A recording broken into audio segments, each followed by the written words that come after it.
So today, I'm going to talk about another perfume, a Filipino brand perfume. So this is the Perfume Dessert London. So don't be deceived. Ang pangalan niya is Perfume Dessert London, but it's only available sa Philippines. So siguro Filipino viewers ko lang nakaka-relate nito. So they do have different categories. So meron silang yung gourmand tsaka Hennessy. So knowing me, syempre kinuha ko muna yung gourmand because I like gourmand perfume. So I have that collection. I have talked about it as well. So yung link is nasa description box if you're interested. So this time, I have finally got the sample of the Hennessy. So sample naman ang kinuha ko. Hindi ako kumuha ng lahat ng yung bigger bottle. Actually, ang cute ng nila, packaging nila. They have the small ones.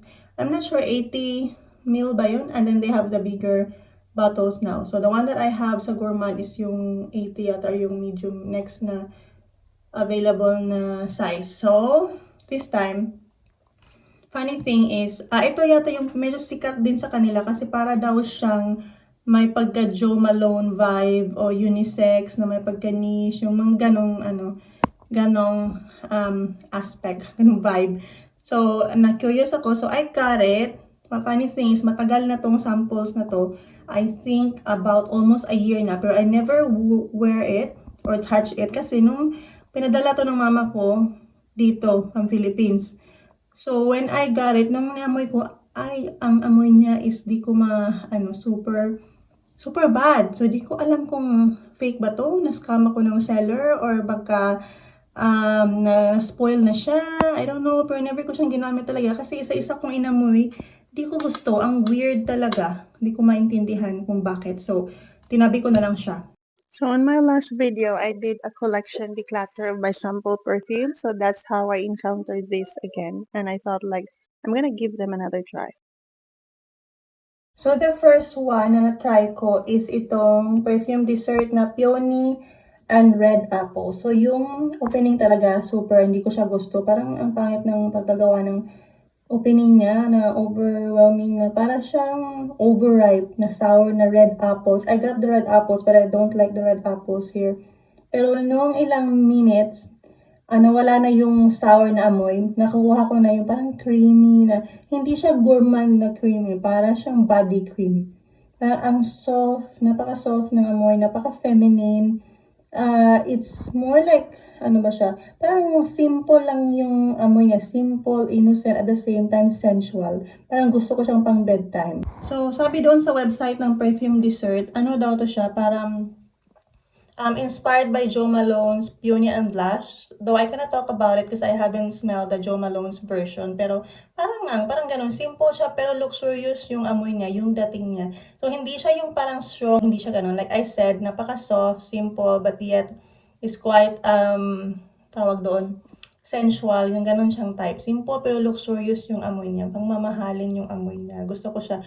Plus, ang tagal niyang mawala, longevity niya, na-spray ko to sa wrist ko around mga afternoon 10:30 ng gabi, inamoy-amoy ko pa siya. Hindi ako masyadong fan ng mga peony. Marami akong perfume na may peony, pero hindi ko sila masyadong gusto. Pero ito, kasi parang siyang may screechy na amoy na, ayun ko. Pero ito hindi, napaka-soft. Gusto ko siya, parang siyang body cream na yung soft lang talaga. So yun, ito yung peony and red apple. Basta ayaw ko lang talaga yung opening niya. Tapos, ng next naman, itong favorite ko to na-obsess talaga ako. Itong berries and bay leaf. Feeling ko maraming may gusto nito na nalilinig ko to parate. So, kaya ko na lang naintindihan kung bakit. So, ito naman daw is inspired sa Jo Malone's berry and bay leaf. Yun yata. But, anyway, hindi ko pa siya naamoy. So, wala akong pakialam sa Jo Malone. Basta ito, gusto kong berries and bay leaf. Tapos, napaka-interesting niya. Ang daming layers ng scent na nakukuha mo. Kasi yung iba kasi parang boring, parang kung ano yung opening, parang yun na din yun. Wala siya masyadong pagbabago. Pero ito ang dami. So, opening pa lang gusto ko na siya. Fresh berries talaga yung nakukuha mo. Hindi siya yung parang fake na fruity scent or super sweet. Di, parang yung fresh na berries talaga. Yung naamoy mo, hindi siya ganun ka-sweet. Hindi rin siya sour. Kasi yung ibang fruity na fresh, may sourness. Ito hindi. Ang fresh lang niya. Gusto ko siya. Tapos, may nakuha ko after that, ilang minutes na parang smoky na. Parang siyang burned leaves. Yung hindi ko masyado yung type, yung part na yon. Para siyang, ano siya eh, common siya sa mga naamoy ko na mga niche fragrances na para siyang burning leaves talaga. Hindi ko siya gusto. Siguro yung bay leaf, pero parang yung sunog na dahon, yun. Tapos, meron siyang minty na scent. So, yun. Siguro yun na rin yung bay leaf na parang spicy. May pagka-mint siya. Although, hindi rin ako masyadong fan ng mint. Pero soft lang naman yung pagka-mint niya. And then, the dry down. Gustong-gusto ko yung dry down. Yung amoy niya para siyang vanilla. Pero hindi ko alam kung meron siyang vanilla. Tinignan ko yung Jo Malone na, yung version ng Jo Malone. Wala naman siyang vanilla or sweetness. Pero ito meron eh. So, meron siyang fresh fruit. Meron siyang parang spicy scent, minty. Tapos, meron siyang sweet na scent. Gusto ko siya. Yung opening tsaka yung dry down. I love it. Super addicting. I'm sad kasi wala na. Naghahanap ako saan ba ako makakabili ng sino bang perfume dessert seller na nag-ship sa overseas kasi gusto kong bumili ng bigger bottle nito. Super, ang ganda ng perfume na yun. Ayoko rin kasi matakot akong bumili sa Jo Malone na yung blackberry and ano ba yun. Kasi paano kung hindi sila pareha, di ko siya magustuhan. Unless if may sample. But this one definitely, gusto ko ang version na to ng perfume dessert. Recommended ko talaga siya itong berries and bay leaf. So longevity naman ito, about 5 hours lang. Hindi naman siya ganun pero okay na rin yung 5 hours considering the price.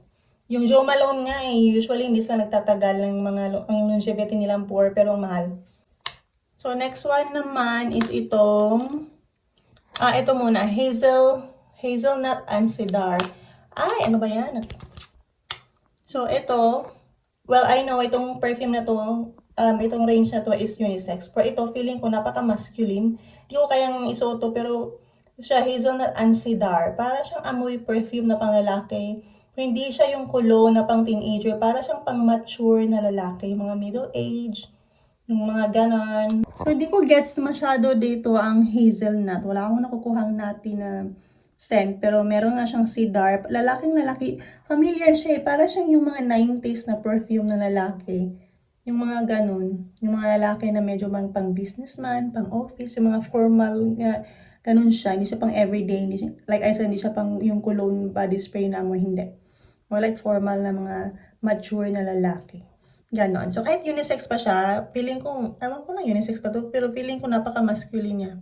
Okay naman siya. Gusto ko itong mga ganitong amoy pang lalaki. Tapos, Persian sea salt and ambre ba to? Ambre. So, ito namang sea salt.